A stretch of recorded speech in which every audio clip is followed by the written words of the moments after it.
கரங்கள் நீட்டி அழைக்கின்றதாயே போற்றி அருள் பொங்கும் முகத்தை காட்டி இருள் நீக்கும் தந்தாய் போற்றி.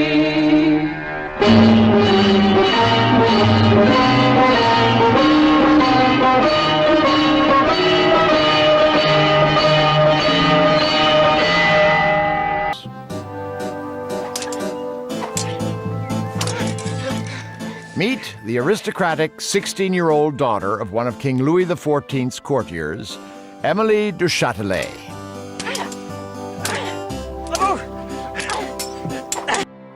Du Châtelet learned from the brilliant men around her, but she quickly developed ideas of her own.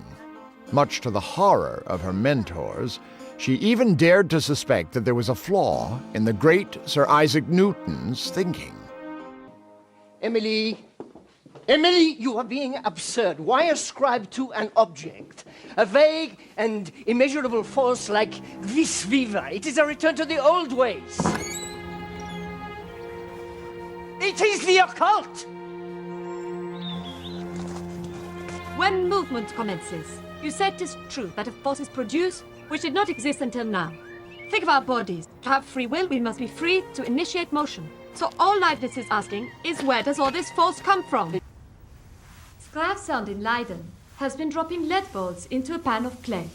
Dropping lead balls into clay? How very imaginative. Using Newton's formulas, Monsieur Voltaire, he then drops a second ball from a higher height, calculated to exactly double the speed of the first ball on impact. So, Monsieur, care for a little wager? Newton tells us that by doubling the speed of the ball, we will double the distance it travels into the clay. Leibniz asks us to square that speed. If he is correct, the ball will travel not 2, but 4 times as far. So, who is correct?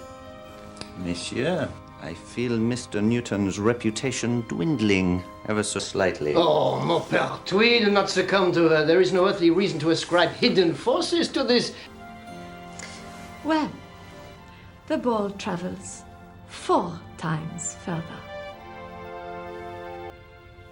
Oh, well, it does seem worth consideration.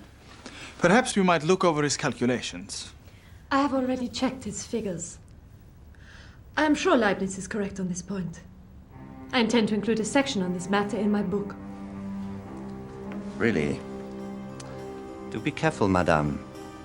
Do you think the Academy is ready for such an opinion? Quite. We really should be careful. We? I see no reason to delay. There is no right time for the truth. Emilie du Châtelet's conviction that the energy of an object is a function of the square of its speed sparked a fierce debate. After her death, it took 100 years for the idea to be accepted.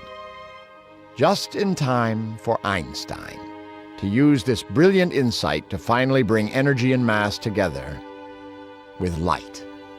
தூரத்தே நெருப்பை வைத்து சாரத்தை தருவாய் போற்றி ஞாயிறே நலமே வாழ்க நாயகன் வடிவே போற்றி நானிலம் உளநாள் மட்டும் போற்றுவோம்